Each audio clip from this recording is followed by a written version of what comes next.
State of the Nation.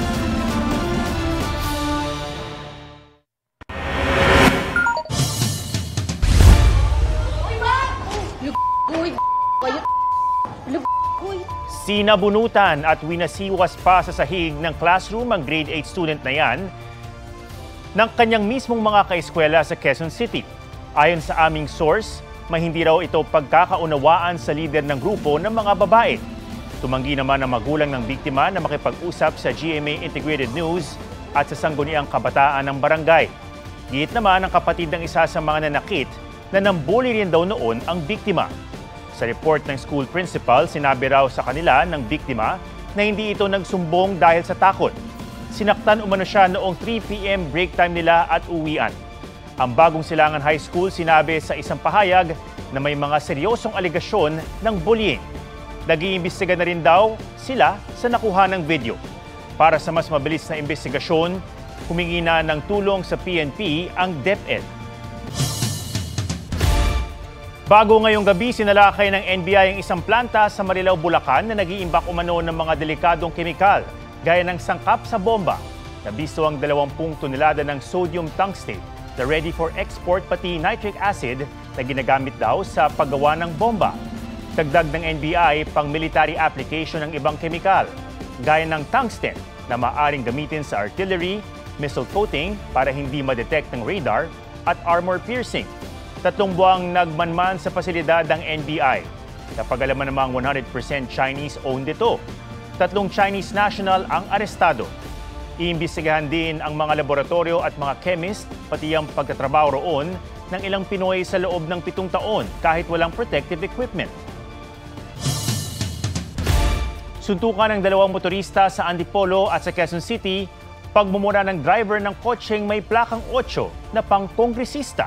Sa gitna nitong mga bagong insidente ng away kalsada, may diskusyon ngayon sa Kongreso tungkol sa panukalang batas kontra road rage. May report si Tina Panganiban Perez. Sa driveway ng isang fast food restaurant sa Quezon City, dumaan ang isang SUV na may number 8 protocol plate na ini-issue sa mga kongresista. Bumaba ang SUV driver at nilapitan ng pulang sasakyan.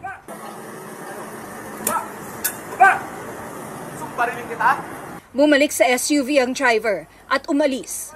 Sabi ni House Secretary General Reginald Velasco, mukhang peke ang plaka ng SUV. Tila wala raw itong security features ng tunay na 8 protocol plate. Hinimok din ni Velasco ang mga otoridad na agad imbestigahan at panagutin ng SUV driver. Giit niya, illegal ang paggamit ng pekeng special plate number. Inaalam pa ng LTO kung kanino ang SUV sa video. Barela naman kaya dyan ha, madamay kami. Humambalang naman ang isang e-trike at motorsiklo sa sumulong highway sa Antipolo City. Kita sa video na umaalog ang e-trike hanggang hinatak ng rider ang kaalitang driver papunta sa bangketa at nagsuntukan. Inawat sila ng isa pang rider. Ayon sa barangay, nagsimula ang away nang masagi ng motor ang e-trike. Una raw nanuntok ang driver ng e-trike. Ang kinagalit dun nga kasi nasira niya yung pan. Kaya daw siya nagalit. Nagharap na ang dalawa sa barangay at nagkasundo. Dahil sa sunod-sunod na insidente ng away kalsada, gaya sa Antipolo kamakailan, na nauwi pa sa pamamaril, umapela ang ilang mamabatas kay Pangulong Marcos na i-certify as urgent ang nakabinbing panukala kontra road rage. Nakasaad sa panukala na bawal ang hindi maayos na pagmuestra, pagmumura, pang-iinsulto, pisikal na pag-atake at pagbabanta o anumang pananakot sa ibang motorista o pasahero. Sa mga yan, ipinapanukala ang multang hindi bababa sa 250,000 pesos at kulong na hindi bababa sa 6 na buwan. Kung may nasaktan o namatay, magkakaroon din ng asunto sa ilalim ng Revised Penal Code. Siyempre, yung mahigpit na parusa ay of course maaaring makabawa sa mga insidente ng mga agresibong nagmamaneho. Ang dami ngayon, walang pasensya eh. Of course, pagsulong din ng disiplina sa kalsada. Pero sagot ni Senate President Chis Escudero, kung anong pinagkaiba nito sa murder in relation to the penalties that may be imposed. Dahil yung huling road rage incident sa Antipolo, sinampahan na ng kasong murder. yung bumarel. So anong pinagkaiba ng road rage bill na ito?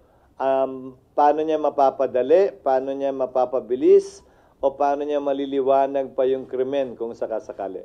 Ayon sa Automobile Association of the Philippines, hindi bagong batas ang kailangan, kundi mas striktong pagpapatupad sa mga kasalukuyang batas. Dagdag din daw rito ang pagbabago sa asal ng mga motorista at driver education. Dapat paglabas mo sa kalsada araw-araw, ang attitude mo ay pagbibigyan ko yung gustong sumingit sa akin. Bago ka sumakay ng sasakyan, may dala kang tubo, itak, pana, baril. Ang ibig sabihin nun, makikipagdigmaan ka. Di ba? Minsan kasi ang tinatawag nila dyan, perceived slight. Kinat ako eh. Hindi ka naman kinat eh.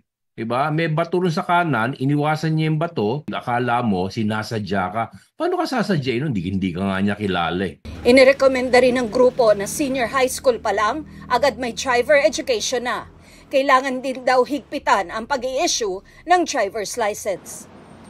Tina Panganiban Perez, nagbabalita para sa GMA Integrated News. Patay sa Pampanga ang isang batang nabugbog at nasaksak. Nadamay siya sa away ng kanyang ina at kinakasama nito. Yan ang spot report ni John Consulta. Hindi na muling masisilayan ang matamis ng ngiti ng 2 taong gulang na ito. Nakaburol siya ngayon matapos masaksak ng kinakasama ng kanyang ina sa Lubao, Pampanga. Batay sa investigasyon, nag-away ang nanay niya at ang live-in partner nito dahil umano sa pagsiselos ng huli. Sinaktan at sinakal daw ng suspect ang partner nang makawala at makalabas siya. Napagbalingan daw ang anak. According to his mother, nung nasa labas po siya, nagsisigaw din po yung bata kasi parang hinawakan daw po sa paa at inihampas po yung bata. Bumalik sa bahay ang nanay at natatnang walang mali na nakandusay ang anak. Pagbuhat ng nanay sa anak, sa raw nalaksak ang suspect at natamaan ng mag-ina. Dead on arrival sa ospital ang bata na may saksak sa tagiliran. Ang nanay nakalabas ng ospital. Tumakas ang suspect pero nahuli rin sa bahay ng kanyang tiyuhin. Umamin siyang nag-away sila ng partner at natamaan lang daw niya ang bata. Nalagawan ko rin sila. Mahal mo? Kailangan ko po na sarili kong anak yung 2 yun. Wala naman siyang pahayag sa nakuha sa kanyang sachet ng umano'y shabu at granada. Maharap sa iba't ibang reklamo ang suspect na nakakulong na. Salamat po dahil napakabilis po na nahuli yung suspect sa pagpatay po sa anak ko. John Consulta, nagbabalita para sa GMA Integrated News. Ang Rodrigo Roa Duterte.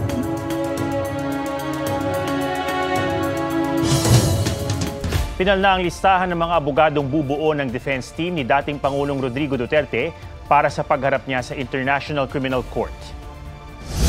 So our core team is now fully completed. It will be released in the public filing, yes. It should be today or maybe on Monday. Ayon sa lead counsel ng dating Pangulo na si Attorney Nicholas Kaufman, hindi kasama sa defense team si dating presidential spokesman Harry Roque. Ang kanyang pag-apply ng asylum sa the Netherlands hindi raw akma sa trabahong humarap sa International Criminal Court. Plano rin daw ng kanilang kampo na magsumite ng petisyon para sa interim release o pansamantalang paglaya ni dating Pangulong Duterte sa tamang panahon.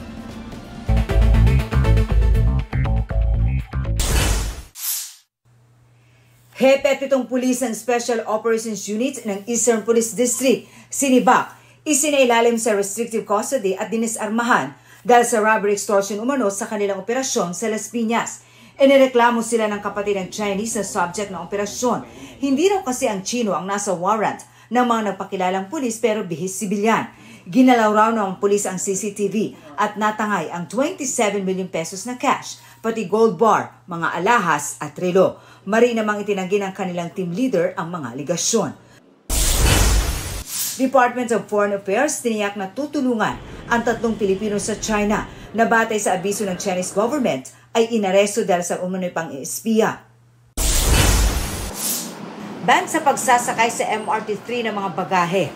Umaletang mas malaki sa 2x2 feet dahil kumakain daw sa espasyo sa loob ng tren, sinuspinde. Kwenisyon ito at pinareview ni Transportation Secretary Vince Dizon dahil mas pahirap daw ito sa mga commuter. Inflation, ubilis ng pagmahal ng mga produkto at serbisyo sa bansa bumaga ng 1.8% itong Marso. Ayon sa Philippine Statistics Authority, pangunahing nakaambag sa pagbagal ng inflation ang mabagal ng pagmahal ng mga pagkain at inumin. Marisol Abduraman, nagbabalita para sa GMA Integrated News.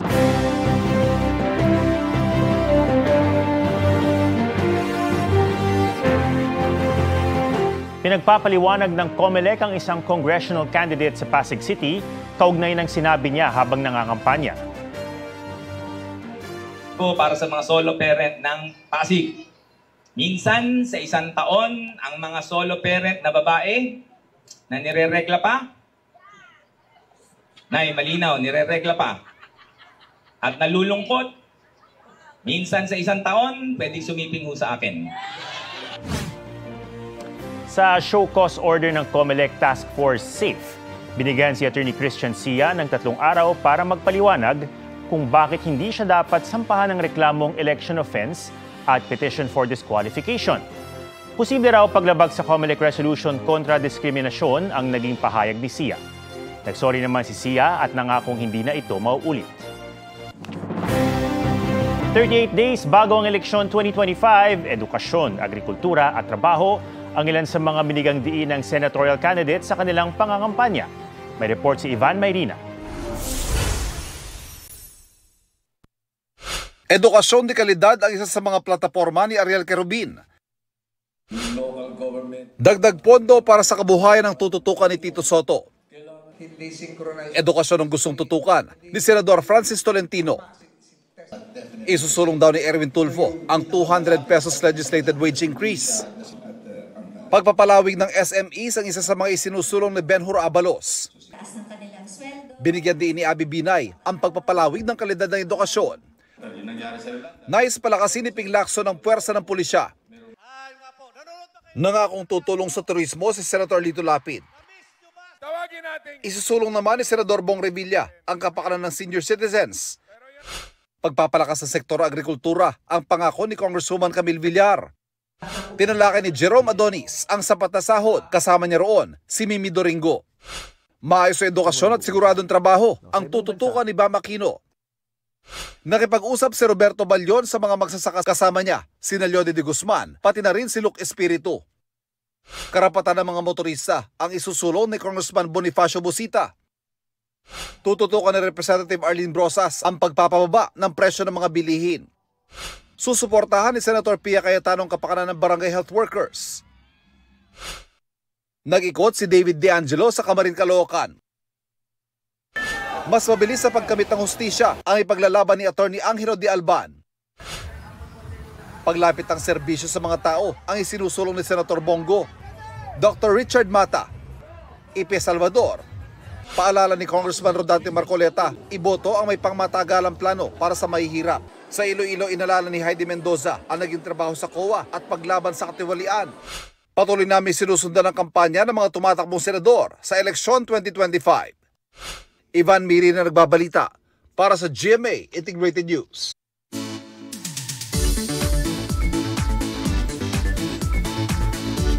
Buhayin ang pagiging cave explorer mo this summer sa mga ibinibidang kuweba ng Matuginaw, Samar. Tayo nalibutan ng iba pang patok na destinasyon kasama si Ian Cruz. From hiking hanggang sa naggagandahang talon. Sure na masusulit ang tag-init sa Matuginaw, Samar. Ang binansagang puso ng probinsya, may iba pang alok. O yan, maganda. Sa mga naghahanap ng kakaibang Samar goals, pwedeng puntahan ng Cathedral Cave. Tingalain ang iba't ibang rock formations ng kuweba. Open your flashlights at masdan naman ang stalactites at stalagmites ng Sulpan Maleho at Sulpan Baruz Cave. Siyempre, hindi kompleto ang gala kung hindi magtatampisaw sa Sapa Cold Spring. Sa mga gustong bumisita, magparehistro muna sa Tourism Office bago simulan ang nature adventure. Ian Cruz nagbabalita para sa GMA Integrated News. Craving giant fries? How about chocolate with a hint of sampalok? Ang mga pagkain yan, pati mga kagamitan para sa food innovation, ibinida sa isang food expo sa Pasay. Yan ang report ni Bernadette Reyes. Sampalok at tsokolate. Weird mang pagsamahin pero yan ang creation ni Isagani. Dating nagtrabaho sa cruise ship, ngayon lumayag sa pagnenegosyo matapos pag-aralan ng pagiging chocolatier. Yung sweetness ng tsokolate, tapos yung sourness ng tamarind, you have a fruity flavor.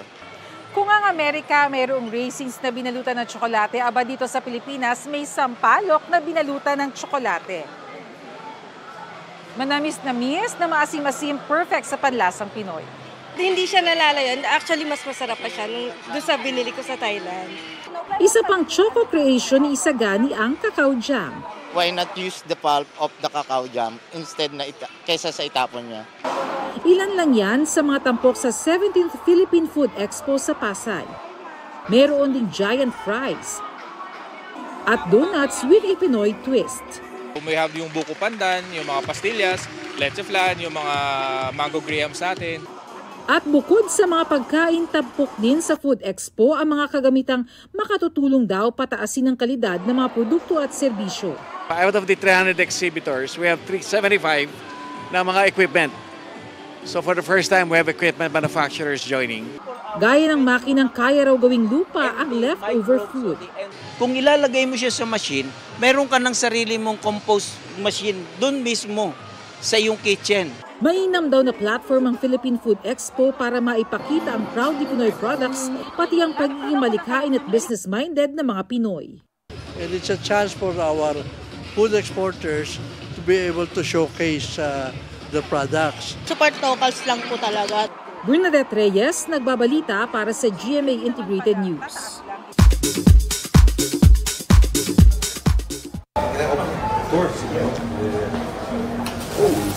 They're not out yet. BTS J-Hope meets Luka Doncic ng Los Angeles Lakers. All smiles din ang makatanggap ng unreleased signature shoes. Trending! After more than 10 years, Wendy at Yeri ng Red Velvet hindi na nag-renew ng kontrata sa SM Entertainment. Mananatili naman silang miyembro ng girl group. Let's pretend it's not the end of the world.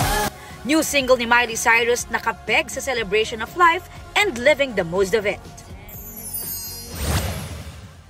Tila new beginnings naman ang pahiwatig ng new look ni Barbie Forteza in her short hair era. Aubrey Carampel nagbabalita para sa GMA Integrated News. Yan po ang State of the Nation para sa mas malaking misyon at para sa mas malawak na paglilingkod sa bayan. Ako si Ato Maraulio mula sa GMA Integrated News, ang News Authority ng Pilipino. Huwag magpahuli sa mga balitang dapat niyong malaman. Mag-subscribe na sa GMA Integrated News sa YouTube.